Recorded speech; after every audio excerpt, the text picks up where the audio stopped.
నమస్తే welcome to the fourth estate నేను దేవులపల్లి అమర్ కీలకమైన ప్రత్యేక హోదా అంశాన్ని నాటి యూపీఏ సర్కార్ ఆంధ్రప్రదేశ్ పునర్విభజన చట్టంలో ఎందుకు పొందుపరచలేదు ప్రత్యేక హోదా 5 ఏళ్లు కాదు 10 ఏళ్లు ఉండాలని ఆనాడు పట్టుబట్టిన నాయకులు ఇవాళ ఏం చేస్తున్నారు ఎన్నికల సమయంలో అరచేతిలో వైకుంఠం చూపిన చంద్రబాబు నాయుడు ప్రత్యేక హోదా విషయంలో ఎందుకు కేంద్రాన్ని గట్టిగా నిలదీసి ప్రశ్నించడం లేదు ప్రత్యేక హోదా ఏపీ హక్కు ఇవాల్టి మన డిస్కషన్ టాపిక్ ఇందులో పాల్గొనేందుకు మనతో కాంగ్రెస్ నాయకులు సుందరరామ శర్మ గారు స్టూడియోలో ఉన్నారు అట్లాగే వైఎస్ఆర్ కాంగ్రెస్ పార్టీ నాయకులు శివరామ్ రెడ్డి సత్తా నాయకులు కట్టారు శ్రీనివాసరావు గారు జాయిన్ అవుతారు స్టూడియోలో మనతో భారతీయ జనతా పార్టీ నాయకులు రఘురామ్ గారు ఏలూరు నుంచి మనతో ఈ చర్చలో జాయిన్ అవుతారు మీరు కూడా ఈ చర్చలో పాల్గొనవచ్చు ఈ కార్యక్రమంలో పాల్గొనవచ్చు మీ అభిప్రాయాలు సలహాలు సూచనలు www.sakshi.com ఫేస్బుక్లో అయితే facebook.com/sakshi న్యూస్ పేజ్లో పోస్ట్ చేయవచ్చు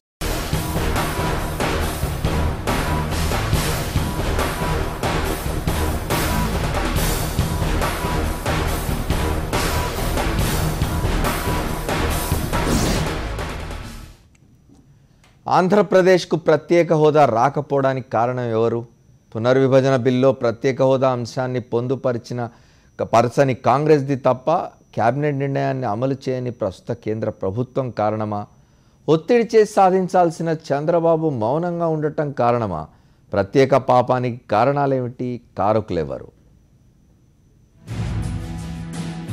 ఆంధ్రప్రదేశ్కు ప్రత్యేక హోదా రాకపోవడం వెనుక పాపం ఎవరిది తిలా పాపం తలా పిడికడన్నట్టు ఏలికలందరికీ అందులో వాటా ఉందా వాస్తవాలు చూస్తే అలాగే అనిపిస్తుంది 2009 డిసెంబర్ 9న ప్రత్యేక తెలంగాణ ఏర్పాటుకు కేంద్రం సుముఖమేనన్న విషయాన్ని అప్పటి హోంమంత్రి చిదంబరం ప్రకటించారు కానీ ఆ తర్వాత అది పెండింగ్ లిస్టులో చేరిపోయింది సుదీర్ఘ కసరత్తు అనేక అంశాలపై పరిశీలన భవిష్యత్ రాజకీయాలు అన్నీ పరిగణలోకి తీసుకున్న కాంగ్రెస్ జూలై 30, 2013న వర్కింగ్ కమిటీ సమావేశంలో ఆంధ్రప్రదేశ్ విభజనకు ఆమోదం తెలిపింది ఇది జరిగిన 2 నెలల తర్వాత అంటే అక్టోబర్ 3, 2013న కేంద్ర కేబినెట్ ఆంధ్రప్రదేశ్ విభజనకు అంగీకారం తెలిపింది ఫిబ్రవరి 13, 2014న ఆంధ్రప్రదేశ్ పునర్విభజన బిల్లు లోక్సభలో ప్రవేశించింది అనూహ్య పరిణామాలు ప్రత్యక్ష ప్రసారాల నిలిపివేత మధ్య ఫిబ్రవరి 18, 2014న లోక్సభ విభజన బిల్లుకు ఆమోదం తెలిపింది ఫిబ్రవరి 20న రాజ్యసభలో బిల్లు ప్రవేశపెట్టడం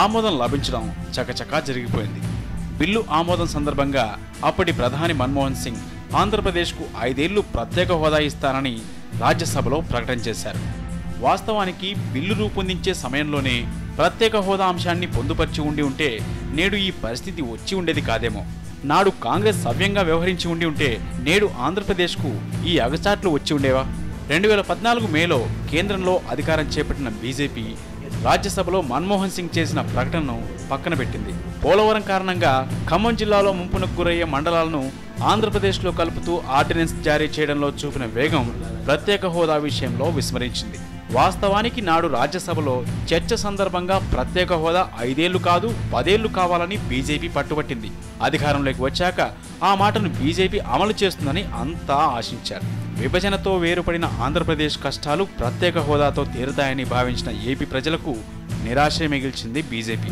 ప్రజల తరపున విపక్షం వైఎస్ఆర్ కాంగ్రెస్ పార్టీ అనేకసార్లు ఏపీకి ప్రత్యేక హోదా అంశాన్ని పదే పదే ఢిల్లీ పెద్దల ముందు ప్రస్తావించింది వైఎస్ఆర్ కాంగ్రెస్ పార్టీ అధినేత వైఎస్ జగన్మోహన్ రెడ్డి ఆంధ్రప్రదేశ్ ప్రజల ఆవేదన ఆకాంక్షను ప్రధాని కేంద్ర మంత్రులు రాజ్నాథ్ సింగ్ అరుణ్ జైట్లీ ముందు ఉంచారు ఆంధ్రప్రదేశ్కు అన్యాయం చేయమని చెప్తున్న బీజేపీ నేతలు న్యాయం ఏ విధంగా చేస్తారో స్పష్టం చేయడం లేదు ప్రత్యేక హోదాకు ఫైనాన్స్ కమిషన్ సిఫార్సులు అడ్డొస్తున్నాయని ఓసారి విభజన బిల్లులో ప్రత్యేక హోదా అంశం లేదని మరోసారి ఒత్తిళ్లు తీవ్రమైన సమయంలో పరిశీలనలో ఉందని ఇంకోసారి ఇలా సమయానికి తగ్గట్టు మాటలు మాట్లాడుతూ ఆంధ్రప్రదేశ్ ప్రజల ఆకాంక్షలకు తూట్లు పొడుస్తున్నారు ఇక తాము అధికారంలోకి వస్తే ప్రత్యేక హోదా 15 ఏళ్లు వచ్చేలా ప్రయత్నిస్తానని ఎన్నికల ప్రచార సభలో చంద్రబాబు అరచేతిలో వైకుంఠం చూపారు మరి అధికారంలోకి వచ్చి 1.5 ఏళ్లు కావస్తున్నా ఇంతవరకు ప్రత్యేక హోదా కోసం చిత్తశుద్ధితో ప్రయత్నించిన దాఖలాలు లేవు ఢిల్లీ పెద్దల ముందు వంగి వంగి సలాములు చేసే చంద్రబాబు తీరు చూస్తుంటే ప్రత్యేక హోదా కోసం పూచిక పుల్లంత ఒత్తిడి కూడా తేవడం లేదన్నది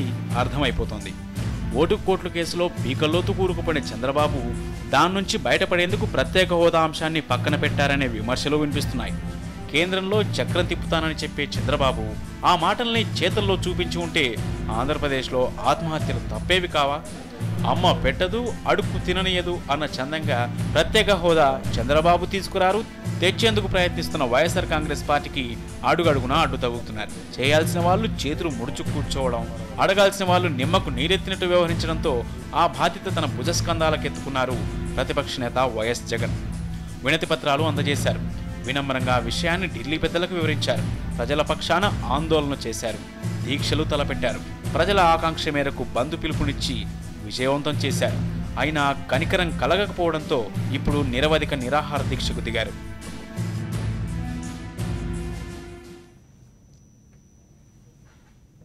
ప్రత్యేక హోదాతోనే అన్ని సమస్యలు పరిష్కారం కావంటూ కేంద్ర మంత్రి వెంకయ్యనాయుడు మరొక్కసారి తేల్చి చెప్పారు. 11 రాష్ట్రాల్లో ప్రత్యేక హోదా ఉన్నా ఇంకా సహాయం కావాలంటూ అడుగుతున్నారని ఆయన చెప్పుకొచ్చారు. అధికారంలో ఉన్నప్పుడు పట్టించుకోని నేతలు ఇప్పుడు ప్రత్యేక హోదా గురించి మాట్లాడుతున్నారని వెంకయ్య అన్నారు.